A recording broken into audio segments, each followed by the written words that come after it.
Hello Virgo and welcome to your mid-October 2016 Tarotscope reading with me, Lara.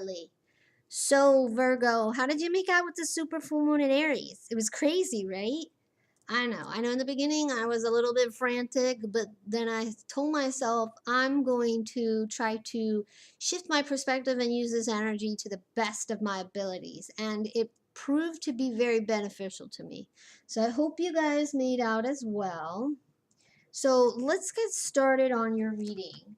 As usual, I'm going to be using my Golden Thread Tarot deck that I got here. It's beautiful, I love it, and I'm starting to just fall madly in love with it. In the beginning, it was like, yeah, I don't know, but it's growing on me. And for the added guidance, we'll be using the Archangel Michael Oracle deck. Okay, so let's get down to the details. Virgo. So the first card that he pulled for you is the Seven of Cups. The Seven of Cups is about many choices. As you can see, and I'm going to try to get in real close. Let me see. Let me try to zoom. No, that's not gonna really work.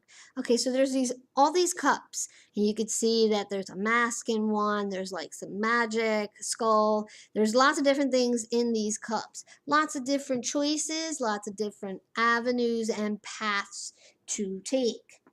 This card can often symbolize confusion, having many choices, as I already mentioned, but it could also mean disorganization, a need to narrow your focus, you're doing too much, and it's also about fantasy. Getting caught up in just fantasizing about all the different options instead of actually making one choice and taking one avenue. But because your focus is spread all on these different cups, they all have different things, that your focus is just boom, out the window. This card is saying, yeah, you have many choices, but you have to start narrowing down. If you know you don't want to do this thing or that thing, cut it out. Cut a cup out, pretty much. Narrow down your focus and try to improve your organization skills.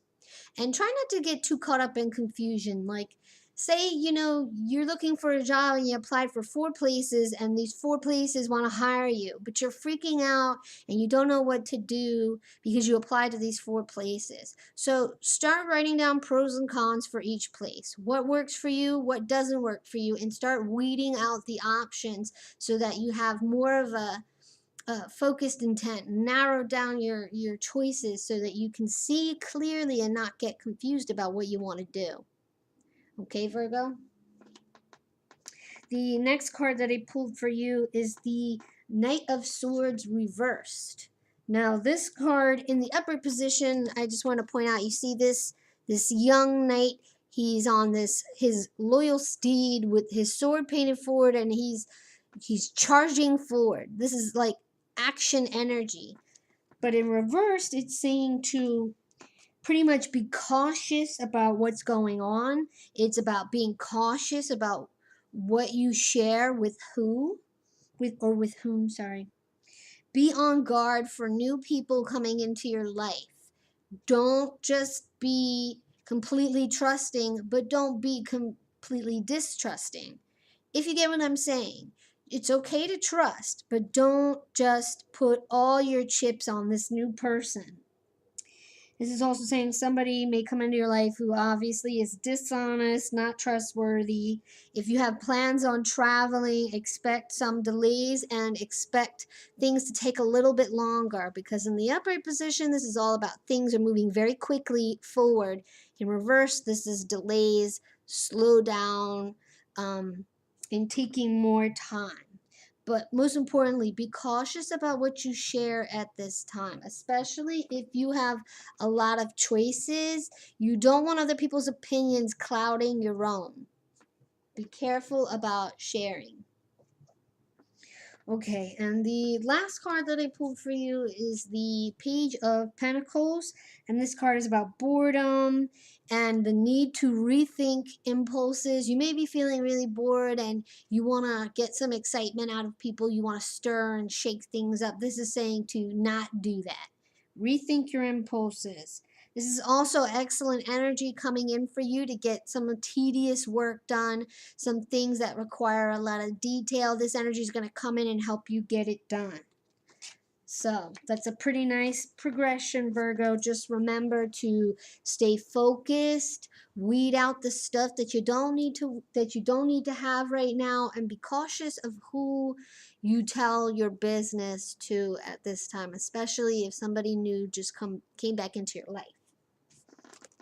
So the guidance card that I pulled for you was the focus upon divine and perfect health. And this card isn't just about physical health, because you have many different types of health. You have mental health, emotional health, physical, spiritual health.